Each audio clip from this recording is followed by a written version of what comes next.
Good evening and welcome to tonight's board work session on the development of the reopening of school for 2020. This meeting is being audio streamed live on channel 28 and will be replayed throughout the next 2 weeks. Please check the district website for replay times. This meeting is also being audio streamed live on our PPS TV services website. Tonight's going to be a little bit different. Instead of receiving an update during our regular meeting, we're meeting in this work session to allow for some more time for staff to share their plans for the fall and for board members to ask questions.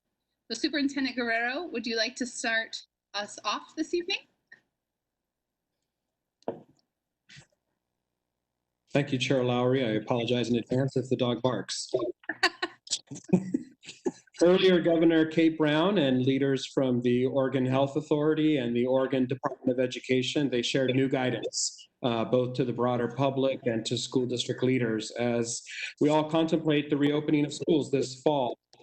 Following the governor's press conference, I joined the other larger Oregon superintendents in communicating to families that, given these announced metrics and guidelines, Portland Public Schools will in fact begin the new school year online in a comprehensive distance learning model until at least the end of the first quarter, November 5th. So along with health experts and a medical advisory panel, we will continue to monitor health conditions in Multnomah County and make a determination in early October whether continuing distance learning needs to extend into the second quarter, and if that's necessary. I want to acknowledge that we've all been anxious to learn what the new school year might look like. This news might provide a sense of assurance to some and further challenge others. As we're nearing the end of the summer, we all hope to be in a different reality with this pandemic.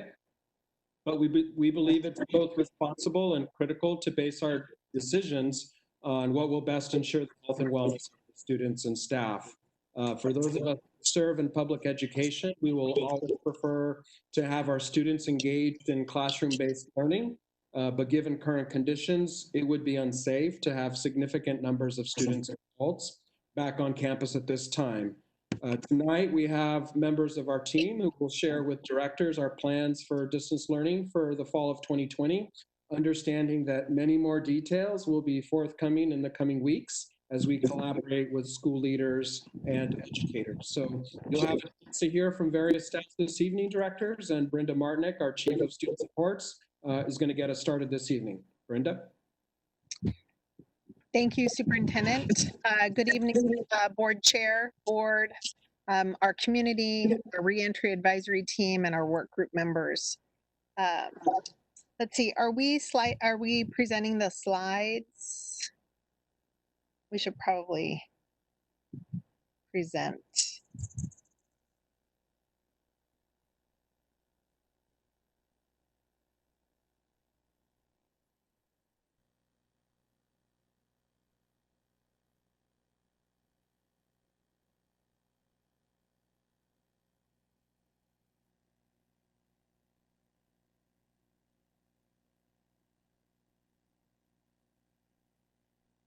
Thank you. Will the visuals get better, do you think, Roseanne?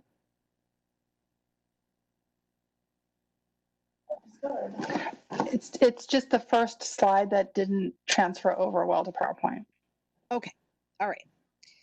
Okay, well, there we go. All right, so as the superintendent just shared, Governor Brown made an announcement today that specifically spoke to opening of schools in Oregon. And within this presentation tonight, we'll discuss some of that announcement and our responding message to our families and our staff based on this information and other information that we have gathered along our way. So our presentation tonight will include, and we'll go to the next slide.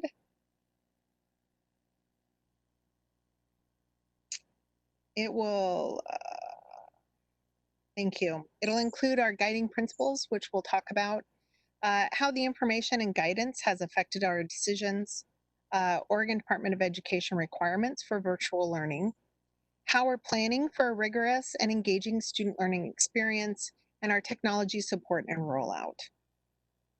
We hope that this presentation helps to answer your questions that you currently have. We're trying to provide you with as much information as possible within each presentation and hope that this will continue to provide the board, the community, staff, and our families with answers to your questions and information to help make decisions in your personal lives in regards to fall opening of school. I want to reiterate, as I've done over the past couple of weeks, that these presentations at each board meeting are part of a story. It's a continuum of how we're progressing through to September 2nd. As we started a few weeks ago, I presented the blueprint from ODE. It was released to us on June 10th, which is only 6 weeks of work from that date to today that we've had to plan to date with a changing landscape almost daily. I presented our guiding principles, the work groups, our advisory teams, our community engagement efforts, and how we're aligning with the Big 5 districts in Oregon. Last time we met, we went over the first 3 components of the blueprint and our planning in regards to opening schools in a hybrid model. This week, we have now confirmed that we'll be beginning in an online learning model. For the next presentation, we'll continue to narrow our scope down to the student's experience and share sample lessons, how a day in the life of a student will look, and how we will be, how that learning, the comprehensive learning, will be different than last spring. I want to thank you in advance for your patience as we work as hard and as fast as we can while being careful to detail, to daily changes, and listening to our staff, our students, our medical and health community, our stakeholders, and our parents, keeping in mind that we're leading with racial equity and social justice to center all of our work. Next slide. So we continue to ground all of our discussions and actions in our racial equity and social justice work, our theory of action, and our strategic plan. In regards to the reentry work, we're also focusing on 3 guiding principles, and those are to ensure the health and wellness for staff, students, and buildings, which Governor Brown's announcement did, which what the superintendent's message reiterated, and what we will share with you tonight.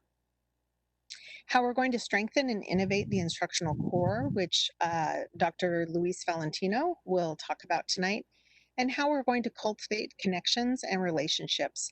And that will really focus primarily tonight around how we're looking at those first 2 weeks of school regarding connection and building those relationships. Next slide.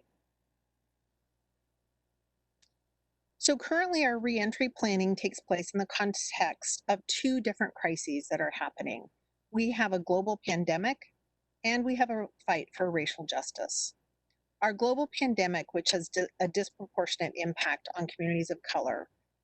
Nationally, Black people are particularly vulnerable, and in Oregon, Latinos are vulnerable to negative impacts during this crisis. That's why it's important to acknowledge the different impact that this crisis is having in our schools and on our community. A national fight for racial justice. Racial violence has ignited a movement. This context calls for us to continue to learn all that we can about the impacts and experiences of our students, our families, and our communities of color, and to be transparent in our communication about what that means and how we can support them. To contend with this uncertainty, the stress, the daily challenges, we do rely on a diverse information set to guide our decision making. Next slide. We are fortunate to have a number of different avenues of information to help guide our discussions and our decisions. The governor's announcement today is the main one currently, providing rates of infection guidance per 100,000, the positive test rates under 5% by county, which has provided us with strict guidance, thus moving us to a virtual learning plan, which we shared in a message today. Additionally, I want to share with you some of the information that's been guiding our decisions over the past few months. They focus on areas of medical and health. As you can see, we've assembled, we've assembled a health advisory team to help provide expertise, to be a thought partner with us during this pandemic. Our first meeting was yesterday, and it will continue to meet on a weekly basis. The Health Advisory Panel's purpose is to consult and provide expert, up-to-date information with PPS leaders in regards to decisions around safety and health of our students, our staff, and our community related to the pandemic.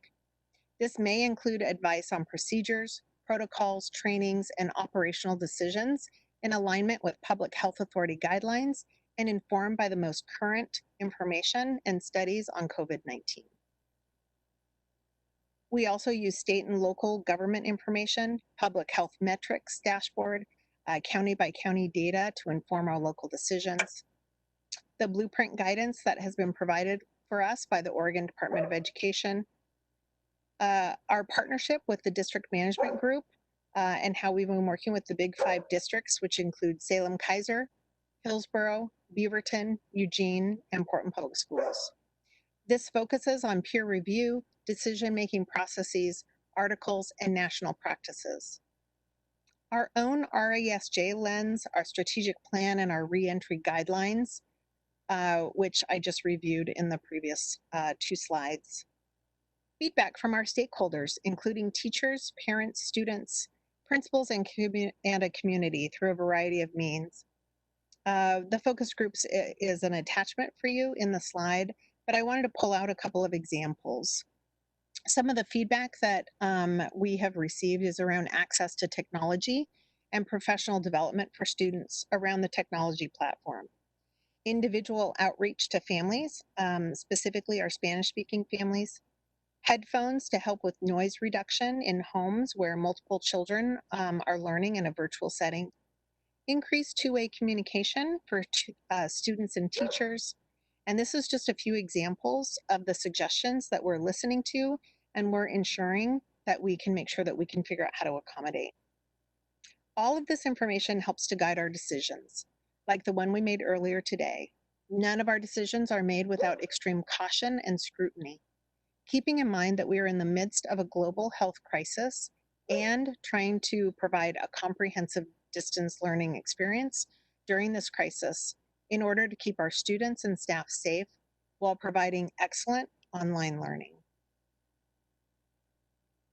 So today, I just wanted to review the message that we sent to families and staff. Governor Brown started her announcement today by saying that in all of her decisions, she has continued to use science and data as her guide. With the world experiencing a pandemic, we in PPS are doing the same. We value the health and wellness of our students, our staff, and our community, which is why, although painful, we have communicated today that the first quarter will be in a virtual learning model. School will begin on September 2nd for the first 2 weeks. We will focus on connection and building relationships, on our technology platforms and professional development. On September 14th, we will begin our comprehensive virtual learning model, and school will continue virtually through at least November 5th.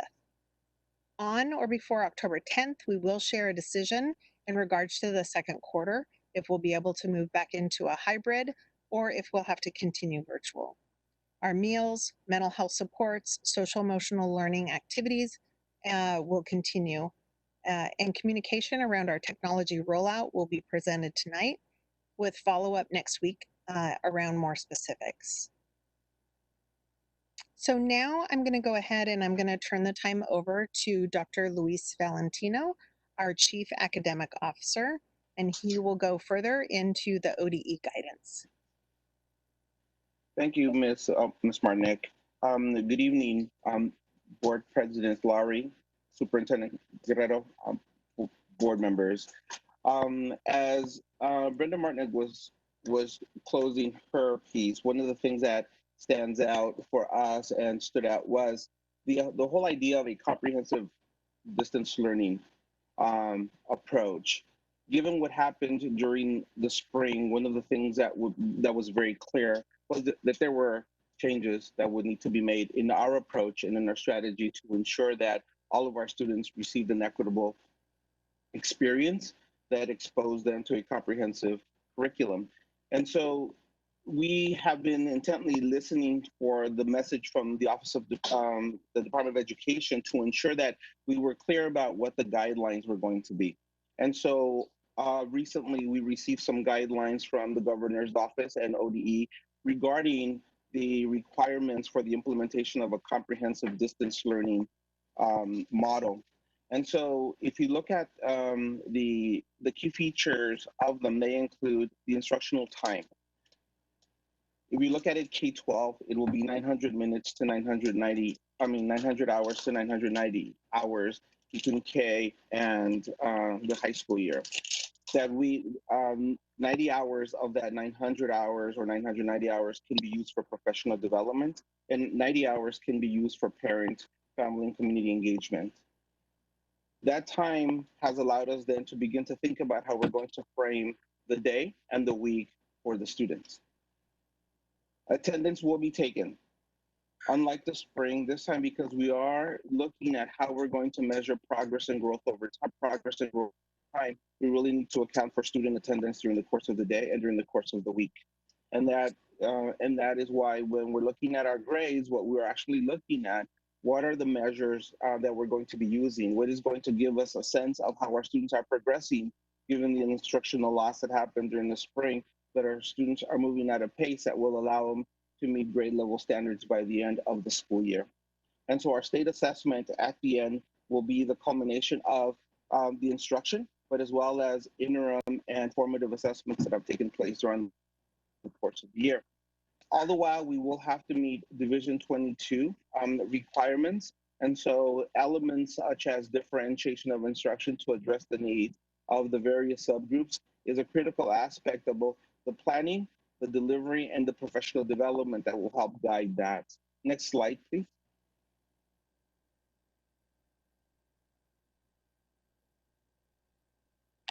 A premise that has guided our approach following the governor's guidance, but also best practices and recommendations by organizations the Council of Great City Schools, agencies from across the state of Oregon, but also agencies from across the country, so that we can better calibrate our own approach in the development of the distance learning model. And the premises include that comprehensive distance learning centers around the core values of care for our students, care for our teachers, and care for the other adults who are part of this work. That we make connections. There was a break in the connection during the spring, and re-entering that space requires rebuilding some of those connections between teacher and student, administrator and teacher, central office, and schools, and that it maintains a comprehensive continuity of learning that is marked by a full day of instruction, full day of work, and the importance of measuring progress and growth over time.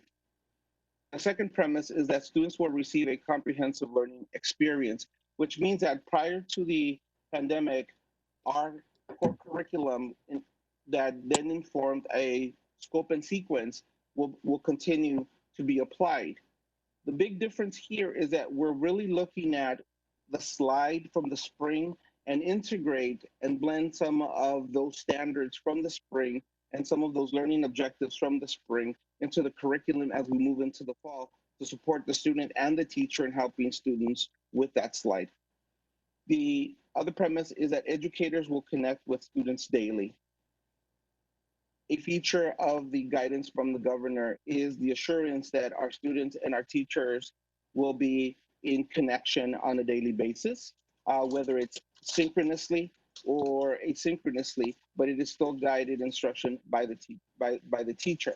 And so 50% of that time will be considered teacher guided, where the other 50% of the time will be considered student guided. And so an example of a student guided experience would be a project. So part of our professional development is project-based learning to support teachers in designing, developing, and implementing instruction that may include a project that allows for a student to think more deeply and more broadly about a concept, develop a broad set of skills during a longer period of time than a day-to-day activity.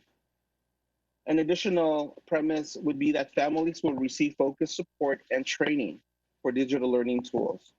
One of the key features of the reentry that was not existent in the spring was a comprehensive digital toolkit also referred to as a digital backpack.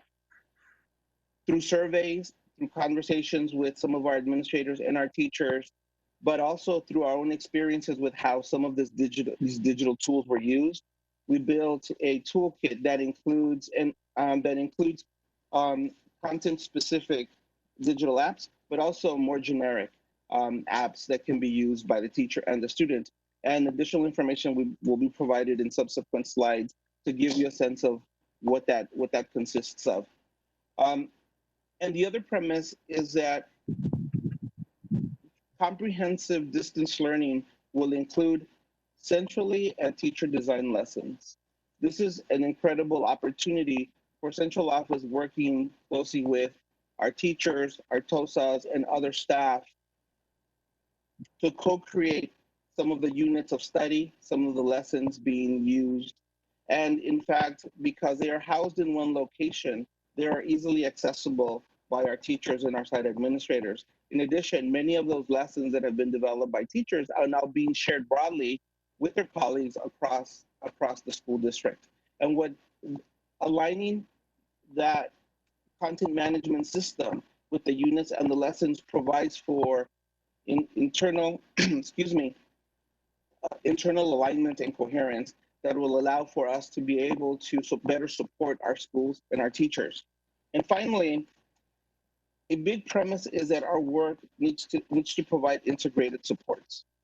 And that means that the Office of OTL, the Office of Student Support Services, and the Office of Student Performance will work collaboratively with other parts of the district to ensure that the supports that our students need, that our families need, is integrated into the work of the teaching and learning experience for the students. Next slide, please. So the planning areas, based on the premise and the guidance, has 5 key areas. One is that we're clear about the goals that we've set, and that we are able to look at those goals and then create measures that will define the success for the students once it is in implementation. How are we going to know that our students are actually developing what they need to develop, that they are acquiring what they need to acquire, and that they are applying what they need to apply? So we need to be able to define that success. And so the condition of academics is a key part of being able to define that success. So an academic condition will include the teaching and learning experience, which is part of that instructional core, being able to use the instructional time according to expectation, and that we are able to measure progress and growth over time and how our kids are performing. The operational condition, which is creating the kind of space and opportunities for students to be their best selves, includes being able to provide nutrition. And the way that interacts with the instructional condition, for example, is that in the remote space, being able to provide time for students to have their breakfast, to have their lunch, and how do we build schedules that create those opportunities for those students to engage in that work? Fortunately, the governor has provided some guidance in even some of those areas. The other one is attendance. Being able to, as I said earlier, to be able to engage students, we have to be able to know that they are actually present to be engaged. And so being able to monitor for that is a critical piece. And then, as you know, for many of our students, the clubs and the extracurricular activities are a critical part of their life. And so being able to create that space for our students, whether it's a club that meets after school and they're able to meet virtually, whether it's an extracurricular activity. And then there are things like athletics that we are still figuring out how best to address that. So with guidance from the various state agencies, we will be able to then provide you also with updates and that are formalized on how we're going to proceed with activities and how we're going to proceed with athletics. Student and family support, a key planning area for us as well, that includes the equity and access component. How do we ensure equitable access and inclusiveness to the instructional program that we offer and to the integrated support services that are being made available? The social emotional well-being of our students is as important as the academic well-being and the physical well-being. So how are we going to provide those supports, working closely with our counselors, working closely with the Office of Student Support Service to be able to develop and to provide that kind of support. And then to provide, through partnership, support for our parents, our families, and our caregivers. That is a critical piece, given that many of our parents are going to need to return to work, given that many of them had challenges in being able to support their children at home during the spring period. How are we going to support them to more effectively be able to do that? And finally, the digital learning needs. Making sure that every student has access to a device, that they have access to connectivity is part of the work that Otis is working on, and that'll be shared a little bit further this evening, that provides you with some sense of how all of these planning areas are working in an integrated way to ensure that the needs of our students, our teachers, and our schools are being met. Next slide, please.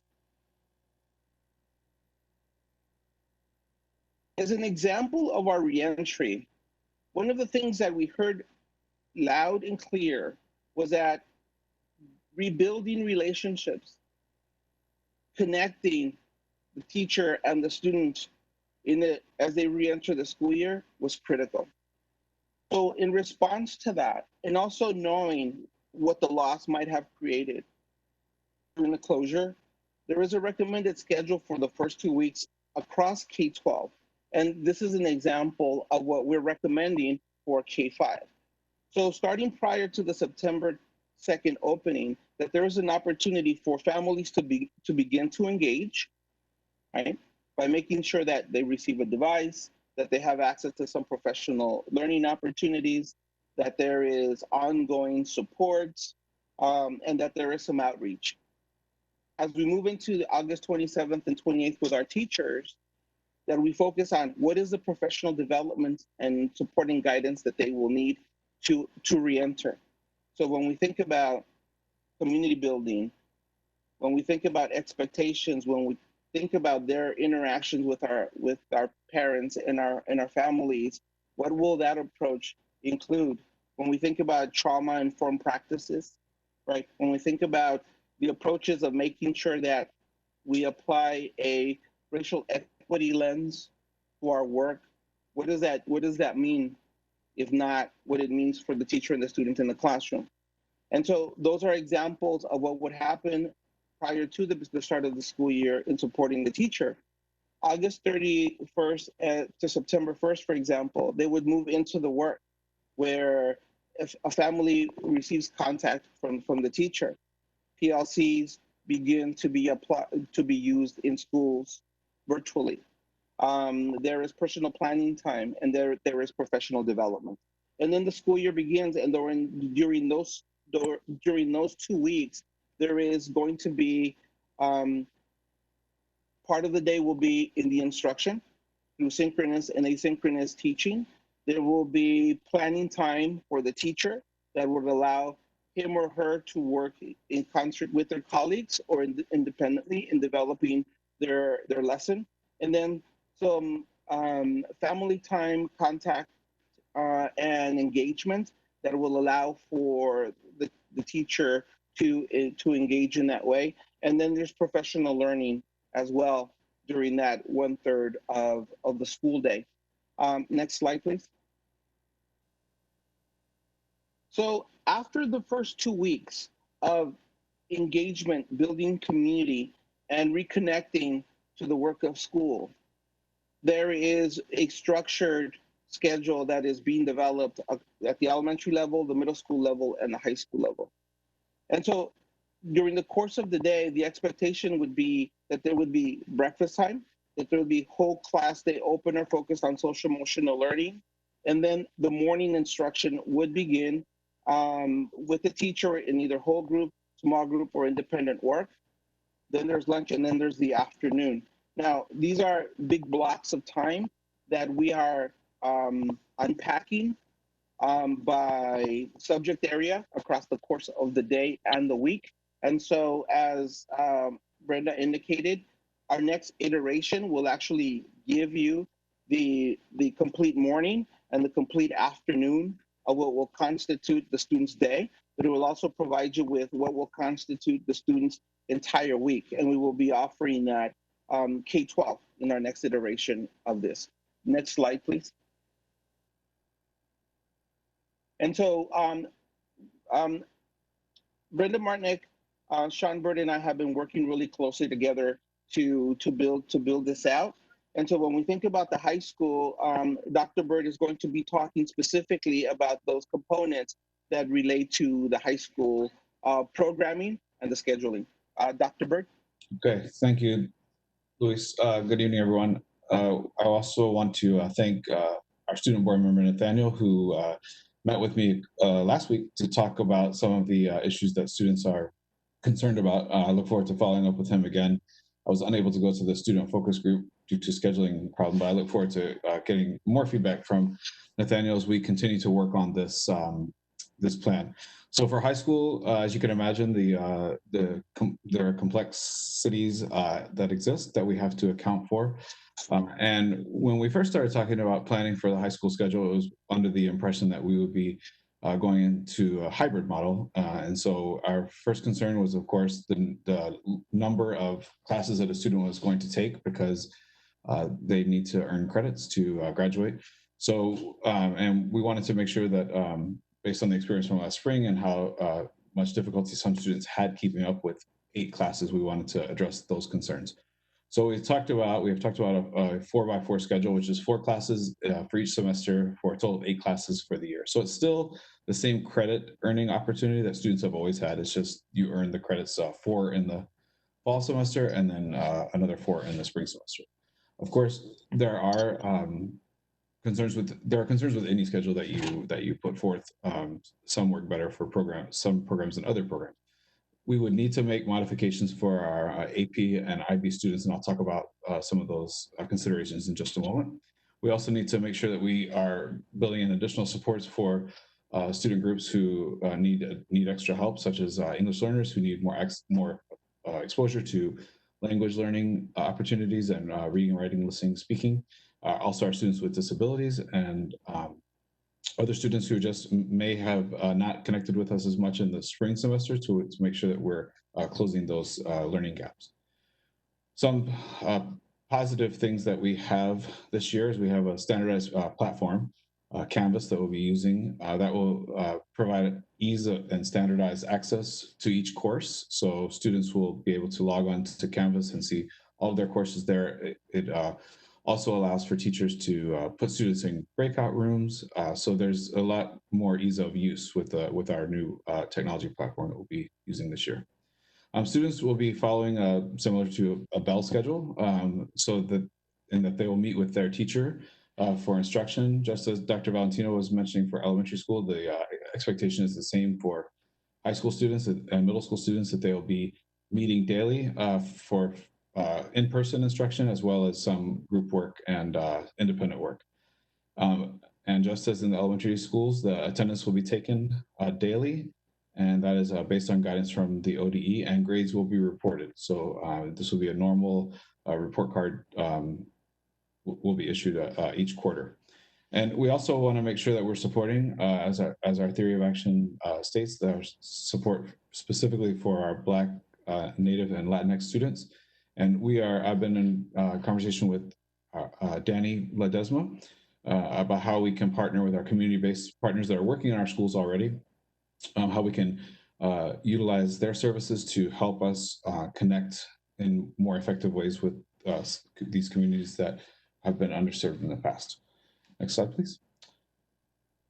So I want to show you an example of what a 4x4 schedule looks like. And so you can think of these as there's 2 semesters there, fall and spring, and you have 4 periods a day. So in the fall semester, a student may take, this is a typical freshman student, student will take English 1, 2 in the fall. And so they'll meet every day for the entire fall semester for about 90 minutes. And then the second period, they'll take Algebra 1, 2, then they'll take their world language, and then freshman seminar perhaps. So they will get an opportunity to earn 4 credits in the fall semester. Then we move to the spring, and we've asked our principals to be thoughtful in how they pair classes. So they're still reinforcing the skills, because the student this student in this example, they have English 1, 2 in the fall semester. They won't have English again until the next school year. So the social sciences is a good class to partner with that so that those teachers can work together throughout the year to reinforce those skills. And then the science class would be the partner with the math class. The PE semester is a 1 year credit, and then they'll have an opportunity for an elective. So that is the pure 4x4 schedule. We know that that we need to make modifications that I referenced on the other slide for different groups of students. So if you go to the next slide, please. This is just one example. There are, we can use data to look at students who are rising into 9th grade, for example, that have had difficulty with math. And so we don't want them to not be in math every day. So we can do something called a skinny schedule or light schedule, where you see the second period. On one day, they would go to algebra for 90 minutes. The next day, they would have their Spanish class for 90 minutes. And that would be all year long. So they would have that instruction for the entire year. And so you're breaking it's still a 4-period schedule, but you're just breaking the time up differently. That's one option we've looked at. We're exploring some other options. We know that particularly for, I've talked to principals, and I want to really thank our principals for their creative thinking and and the teachers that they've been working with. For example, at Roosevelt High School, they're able to schedule all their AP sections. They'll be able to schedule all those in the fall, so that then they can do a lab class in the spring to prepare kids for the AP exam. Because the fall semester, the semester doesn't start until February, so the time between the start of the semester and the test is compacted, so it's important that kids have all the content. That's just one example of what people are thinking about. We also have come up with some creativity around world languages for students in our comprehensive high schools, where they might take their world language in the spring for the 1-2, and then in the next fall, then they'll take the second year of their world language, so that there's not so much gap. We're trying to minimize the gaps that students experience. There are schools such as Jefferson High. They have always double blocked their math class for students and their English classes, so they'll continue on that path. There are still some concerns we need to address in terms of our IB program, particularly for those students who are trying to earn the IB diploma. That, as you know, is a very rigorous program. We have students that have worked their junior year, and now they're going into their senior year. We want to make sure those students have the opportunity to earn the IB diploma that they have been working on. So we will need to address these issues, particularly for the full IB diploma students. We have Cleveland is IB for all schools, so they have some particular needs that we need to address. So we're still working with our principals and and I'll be consulting with more students also with the help of Nathaniel on how this could look and how this could work for students. But we want to make sure that the students in this environment that's going to be challenging in some ways because they're virtual learning, we want to make sure that the load is such that that students can handle it and they can be successful and earn their credit. We're also looking at our middle schools. I don't have an example of middle school schedule yet because we're still drafting that, but I'll have that at the next update, and hopefully we'll have some more answers for the modifications we still need to make to our high school schedule. Next slide. So I'll turn it back over to, I think, to Don Wolf to talk about digital learning. Yeah, no, it's to me. I'll turn it over to Don Wolf. Thanks. So the digital learning, just quickly, really focuses on ensuring that our content is provided and is accessible. And so Atlas is our curriculum management system. That is then used through our Seesaw, which is our learning management system, as was referred to earlier, PK5, and Canvas 612.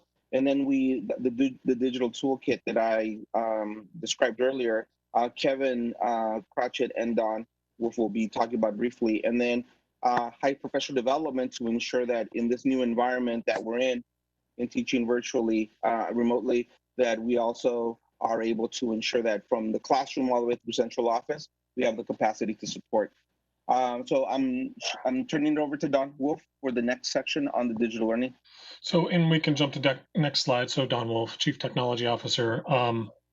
And what I'm going to do is Luis and I and our two offices have been working well before the pandemic struck PPS, talking about what might a digital toolkit look like for PPS. And when we talk about GVC and adoption of curriculum, how do we focus on digital content and whatnot? Took that idea and handed it over to Kevin Crotchet, our director of learning technologies, and his team. And I'm going to let him talk about what they have developed in conjunction with the Office of Teacher Learning around our digital toolkit. We're pretty excited to get this cornerstone built out for the district as we enter into this full online phase of learning right now. Thank you, Don. Thank you, board chairs, directors, and Superintendent Guerrero. Can you guys hear me? Mm-hmm. Just making sure. Great, thank you. Absolutely coming off of what Luis and Don just said, as we moved through the spring, we recognized without a doubt, knowing what this fall would possibly bring, that our students and teachers and schools absolutely needed to start this coming school year with a robust set of foundational tools that would assist them in bringing equitable as well as equally robust distance learning to our classrooms virtually. The tools in the digital toolkit were also chosen not just for their ability to aid in distance learning, but also as tools that will translate back to the classroom for hybrid learning, as well as the someday when we celebrate the return to full physical classrooms. As Luis and Don were mentioning, this task of creating the PPS digital toolkit started far before the pandemic, but of course really was spurred up in a need as we went through spring. It is the work of Learning Technologies and Otis and OTL and all of the senior directors of Office of Teaching and Learning, as well as a lot of input from MTSS, SPED department, and so many others. As you can see on this slide, digital toolkit is really broken down into three bands, if you will. That first set is your instructional and lesson design tools. These are foundational tools such as Canvas and Seesaw that Luis has mentioned, but they're also those foundational tools that our teachers are going to use for communications, such as Remind and the likes. These are also tools that help our teachers design their instruction. They provide frameworks by which we can build formative and summative assessments. And then, of course, the Clever Portal, which is going to be our one entry access to all of the tools. The next section is our creation and engagement tools. These tools, of course, are for both our students and our teachers, providing them with the ability to use different entry points for students to create and demonstrate their knowledge, as well as tools that will engage both synchronously and asynchronously, both in textual ways as well as social ways, so that we do focus on SEL while we're also thinking about and working on meeting student learning goals. That next chunk, which is really 3 columns, but it's just, it's all of the content tools that are aimed to supporting our curriculum and our content discipline. That first band, of course, are just general tools such as research and library-based tools that teachers can reach out to and use with their students for modifications and self-modification. The next band is our humanities, with tools that directly connect to our GVC and our scope and sequence, and the same for our STEAM tools. With that, I think I toss it back to Don. Yes. So next slide, please, Roseanne or Terry. So the technology and rollout and communication plan is of interest to many people. Today's announcement that we will be in full virtual has sparked interest, I'm certain, in parents that, what if I don't have a device, or families that are curious. Our device that we got has failed over the summer and we haven't swapped it out. What does that look like? You're looking at a fairly compressed timeline. If you look at it from August 3rd to August 28th, right before the first day of school on September 2, is where we're going to be working through this week, and no later than August 3rd, we're going to have communication out to the principals.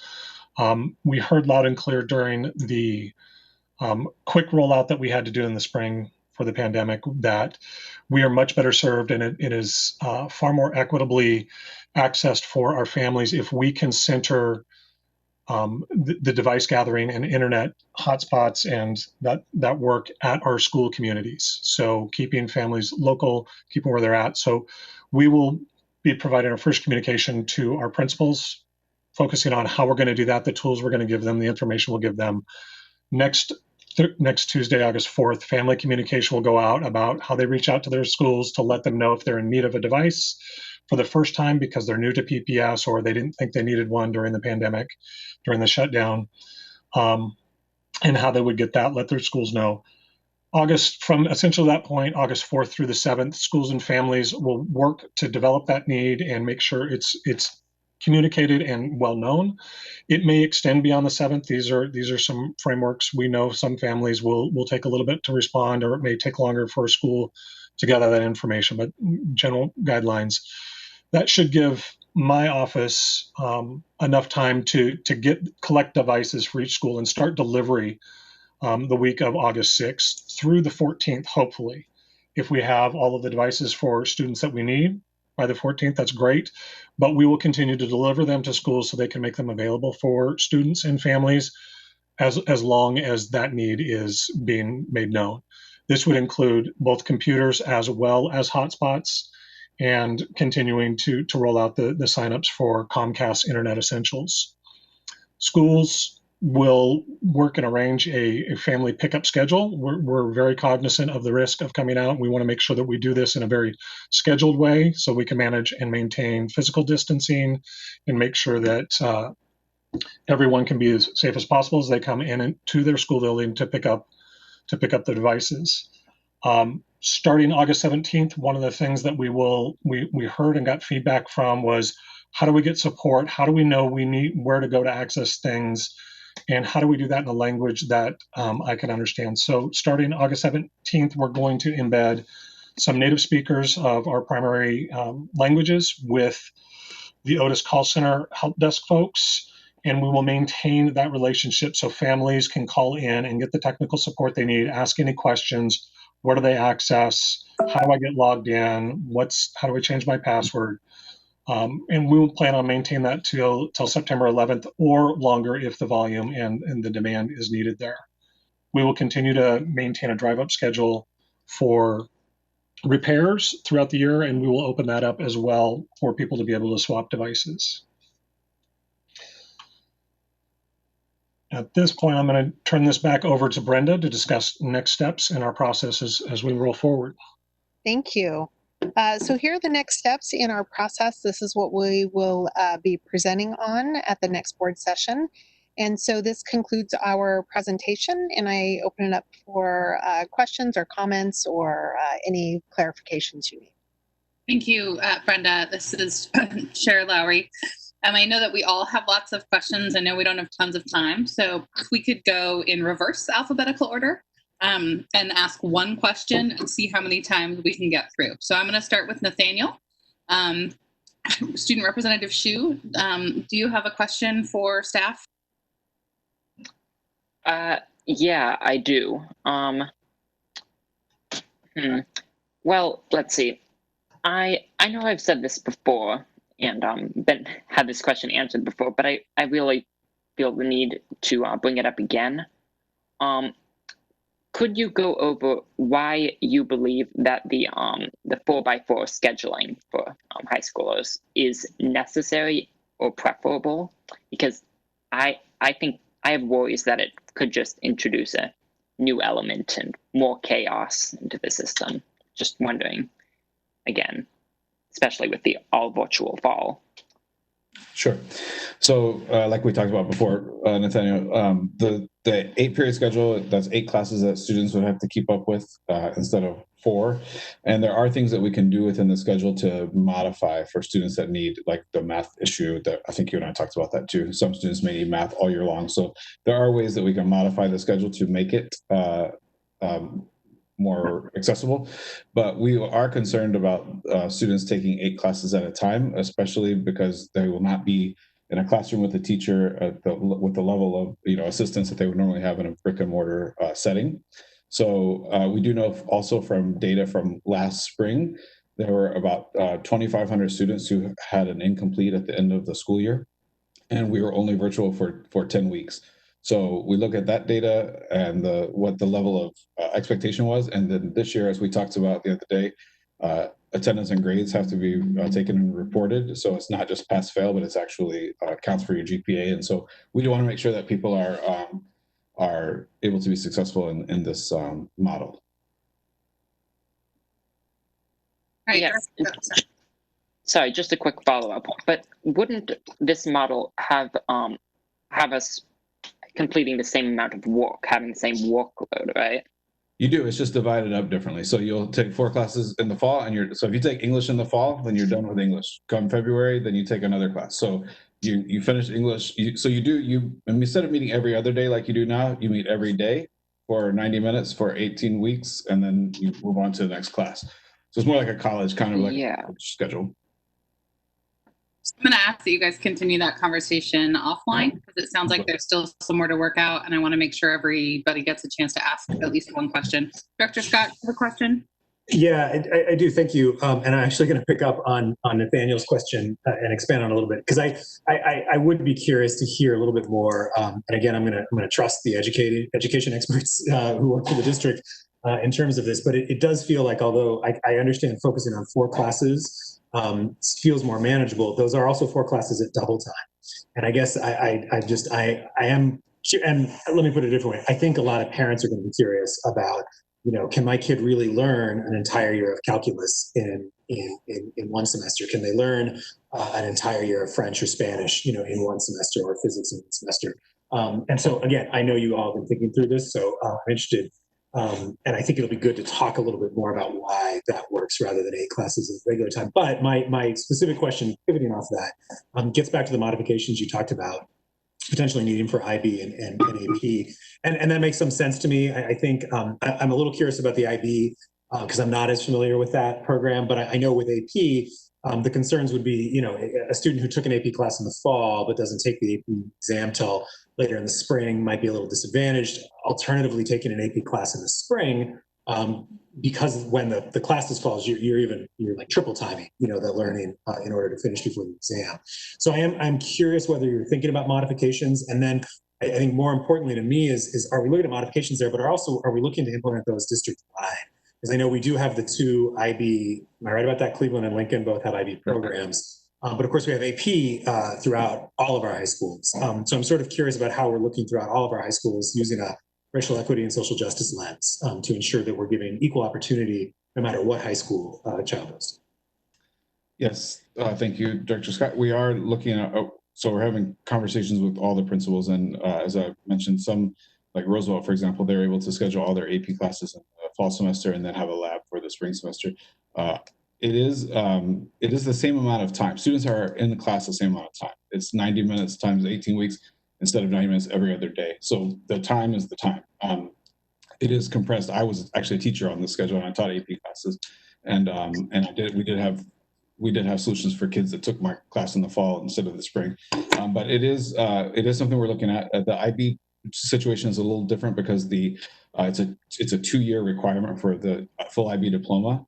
And not every student goes for the full IB diploma, some just go for the certificate, which is a different level of requirement. But those students who are going for the full diploma, they start in their junior year and they take a series of courses, and then there's a portfolio. It's a very rigorous program, and so we do have to look at what we can do to make modifications for IB students and also for AP students, and also for students that just have other needs that we need to take into consideration, such as students with disabilities, English learners. And we can coordinate our support by pushing in support for example, for English learners. We can provide additional supports in the classroom. I think either schedule, it's the same schedule, it's just how it's divided. It's divided this way, 4 credits in the fall, 4 credits in the spring, instead of every other day for 90 minutes with 8 classes. But it's still the same exact amount of instructional time. And I would say we're still working on some of those stickier problems such as AP and IB. Thank you. Thank you. Appreciate that. All right, Director Moore. Thank you. So I have a great many questions, most of which I think I've already sent. So I guess I will narrow it down to a couple things. Can somebody explain what kind of participation who has participated in the planning sessions? Has it included teachers and staff and parents and students? And I mean, how broad has the participation been and how deep? Thank you, Director Moore. This is Brenda. I can speak to that. We have 5 work group committees that have a variety of people on those committees themselves. We also have advisory committees that are attached to each of those 5. One is a principal group and one is a teacher group. Within the teacher group, there are PAT representatives in each of those groups. Additionally, we have been meeting with principals, elementary principals, middle school principals, and high school principals to help us work through some of the specifics around the scheduling and the first 2 weeks. Additionally, we have started, Jonathan Garcia has started some engagement groups. And so that is actually linked in the PowerPoint document. So we have met with a variety of culturally specific partners, students, and families. Does that answer your question?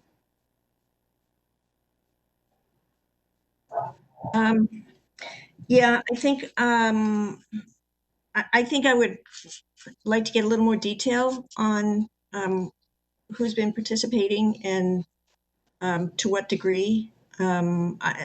Because I'm hearing from I'm hearing from teachers, I'm hearing from parents that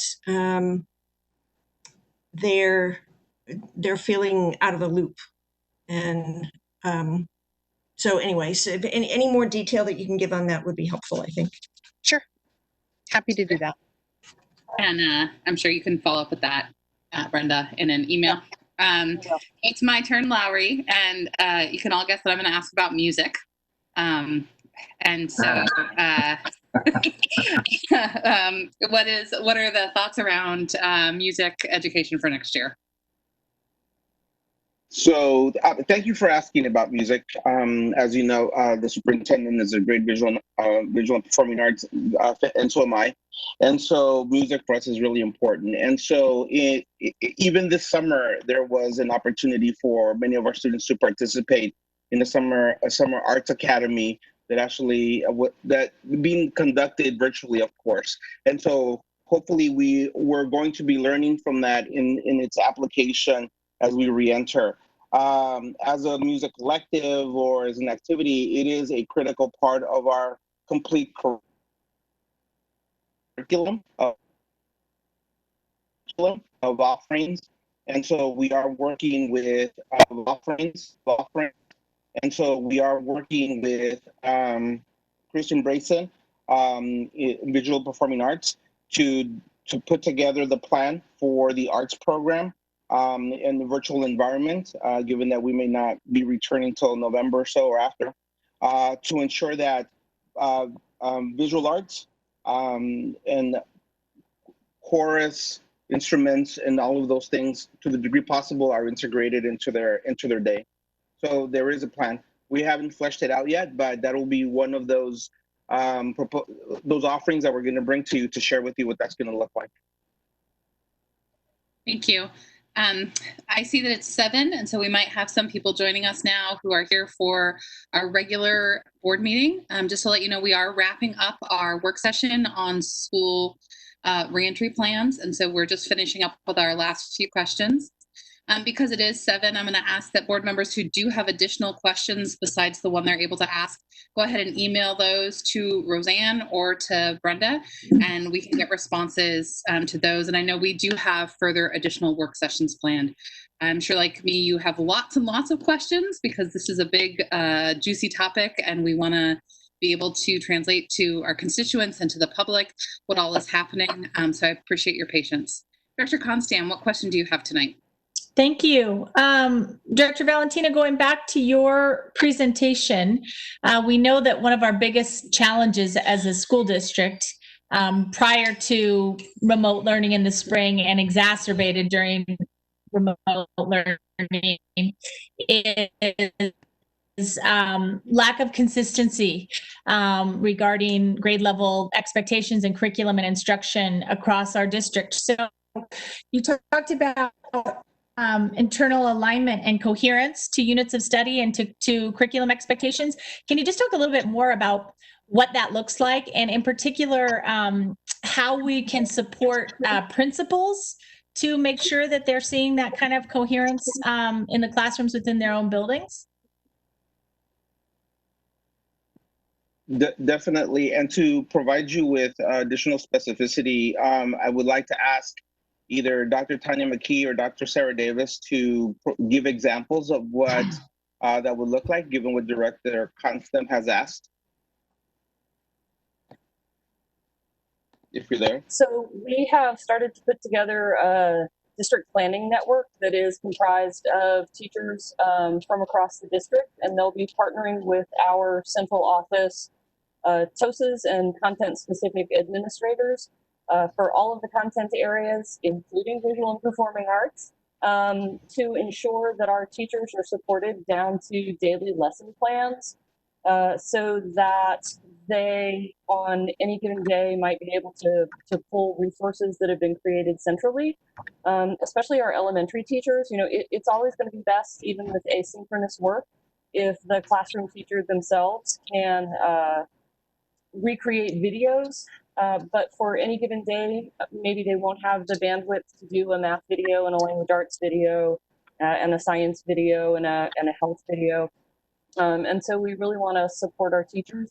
We also want these activities that we've created to be embedding best practices for distance learning, because all of us are figuring this out across the country. And so we really want to support our teachers in learning in that way. And so the scope and sequences have all been modified to really focus on the priority standards.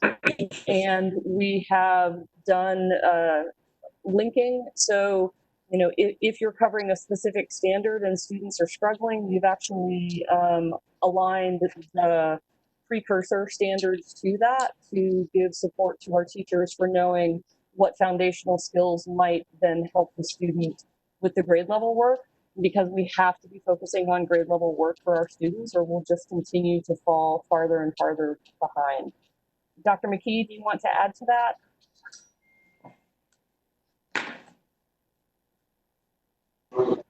Sorry, I have a 4-year-old that's a little loud in the background. I don't think there's anything else to add, except for the fact that we've been engaging as many teachers as possible that want to be involved in this work to ensure that we're getting perspectives from all over the districts, or all over the district. And so I think that's a positive. We struggled a little bit last year getting teachers.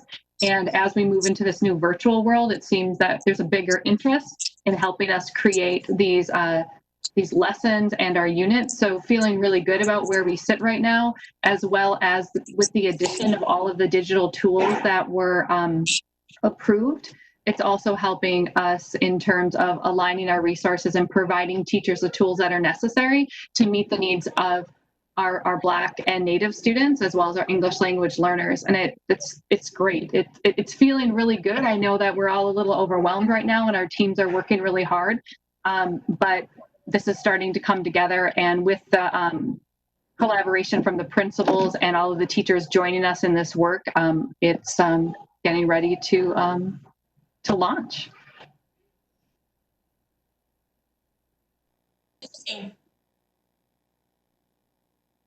All right, our next board member is Director DePass. Yeah, hi. My question has to do with the technology piece. I'm curious what percentage of students have devices in their hands and hotspots. What does that coverage look like, and what types of plans we might have for addressing the gap, if there is one, to get everyone. I know we want to aim to be a one-to-one district, so I'm wondering where we're at with that. What are the percentage of kids that still need devices, and how are we providing for those that don't have internet access at home? So, Director DePass, we handed out more devices in the spring than we initially got requests for, because we just started opening up and said, please just come down and get a device to speed that up. So that was over 15,000 devices. We were able to, at the time, acquire almost 19,000, 18,000 and some change devices that we have waiting to be redeployed. So that gets us, just between those numbers, to about 35,000. Device-wise, we should be okay. Again, I will go back to pointing out that we're going to focus on our students first and then address how we're going to outfit any of our staff that need devices. So I'm not terribly concerned there. My concern becomes the part of ones that are outdated, that are so old that the batteries quit working, the chargers quit working, and seeing what that demand is. Being in full virtual gives us a little bit of flexibility, because we know there were a lot of families that are supporting their student at home with devices they have at home already. And that's great in a full virtual system, because we can continue to take advantage of that. And I believe our community will do that. We've also had families reaching out and saying, what type of device can I purchase to help my child in an online learning situation? So I think we'll be okay there. I was just typing an email, somebody asking about hotspots. We still have 2/3 of the hotspots that we ordered last fall on hand, because the demand was so much what people said they needed versus what came and picked them up was far greater than that. Again, that's a bit of an unknown. I believe that the providers have replenished their stock, so the turnaround shouldn't be, should we find a situation, but we feel fairly comfortable at this particular point that we can cover those people. If you're in need, that we have hotspots. We also still have a very large number of the Comcast Internet Essentials subscriptions available for families that want to take advantage of that in cooperation with the fund. So I'm feeling at ease about the resources we have to bridge that divide. We've got a, and again, part of the reason we're going to focus on the schools is the community launch point for this is they know their students better and have better access to their families to help broker those relationships, to give us a better idea of where we need to fill that gap. Director Grimm-Edwards, do you have a question? I have a question. So thank you. And great questions by the other board members that answered some questions I had. I think that I'm going to state two concerns and then ask my questions. One is that our next board meeting is the 11th, which is, I think, two or 3 days before we actually submit the plan. And I'm just curious if that's going to be our last opportunity to have a public discussion. And then the second comment is the asynchronistic and synchronistic continue to be used, and those are terms of art that most parents aren't familiar with. So I think we just need to, as we roll this out to families, use, I think, language that they would understand. My question relates to AP, IB, and dual credit. College credit is really critical for college affordability. So the students can leave PPS either with an associate degree or like a year of college credit by passing AP and IB and exams, or going through a dual credit program. And I'm concerned that given what happened last year and what we're heading into this year, that the plan to date doesn't look like it accommodates that. So I'm curious how over the next 2 weeks that flexibility that was referenced at the very beginning is going to be sort of integrated into the overall plan that eventually gets submitted and that we use the start of school. I just think we're going to get lots of questions, and that was my question. But I also want to just say I think staff has done a tremendous amount of work, and we're doing something that nobody else has ever done before, and we're doing it with lots of other people. So thanks to staff. So my question just relates to the flexibility and how in the next 2 weeks that's going to be built into the system, so students have a chance to get college credit. Thank you, Director Prim Edwards. We are, over the next 2 weeks, I'll be in continuous contact with principals, and we're working on different scenarios for how that works. This past year, the IB exams were canceled, so it's an open question sort of to what's going to happen with AP and IB, and colleges have been flexible due to the pandemic that we're in. But I do know that, for Jefferson, those students that are in dual credit, with PCC, that is the schedule works for them, and we've tested that. There are groups of students that are participating in the Challenger program. We're in discussions with PCC to make sure that those students will be able to get credit, but it is our goal to ensure that we're taking care of those students who are earning college credits, because obviously that is a savings to their family in the long run and good for them to challenge themselves academically. And the complexities of the high school schedule are just that. They're very nuanced, and we have to take things on a case-by-case basis in some cases with these schools. So we are working continuously to refine this model and to make it work to the best that we can make it work. And those are the considerations: the college credits, the making sure that kids can complete IB diplomas, those students who are trying to do that, and then the AP courses. So those are all considerations, and we have different kind of models and simulations, and I'll be happy to present more of those to you, and we can also talk offline about kind of our process that we're going through. All right. Director Bailey, do you have a question you'd like to ask tonight? Yes. First of all, I just want to echo Director Prim Edwards and say thank you to our staff for an incredible amount of work. And when things change day to day, thank you.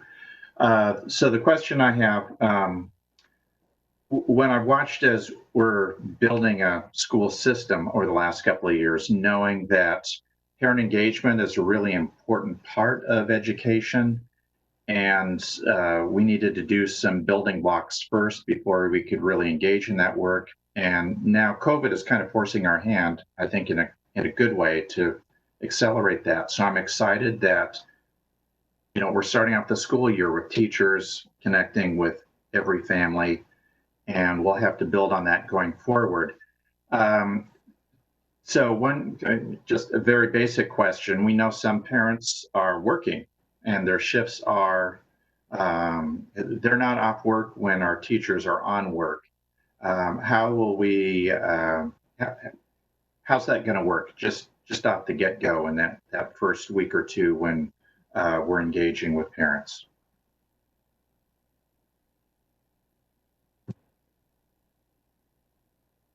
Thank you, Director Bailey. We're going to have to be flexible. We're talking with our labor unions right now on that flexibility and that adaptability so that we can make sure that we are engaging with students and families. We're also working with our student engagement coaches and our restorative justice specialists to make sure that we're engaging with families, that we're going out and making personal contacts if we have to. We're calling families, we're calling students. So we want to make sure that we are getting connected with every single student in our district. We were not able to do that in the spring, and that is definitely a goal that we just have to meet. We have to make sure of that. We're also working with our culturally specific organizations so that we can ensure that we are working across language barriers, that we are finding students who are not really interested in getting back into school and how we can do that. And we will also work with our reconnection services. That's right, to get connected and start to pull those kids in, see how we can get them connected, build those relationships, and then keep them engaged. And so we're going to pull out all the stops. I wore this T-shirt on purpose. It's a great T-shirt. This is our reconnect services for our students who we've lost contact with. Our staff does a really great job at reconnecting with those students all through the year. Yes, they do. And I know we have more questions. I encourage folks to email those into Roseanne or to Brenda so we can get some more responses. And Dr. Edwards, your question about an additional work session, we'll check into that. We are about ready to start our regular board meeting for the 28th, but I'm going to give everybody a 3-minute break. It's 7:17 and we'll start at 7:20. So those of us who have been on since 6 can get a chance to stretch, maybe get some more water, and we'll be back in, well, it's 2 minutes now. So good luck.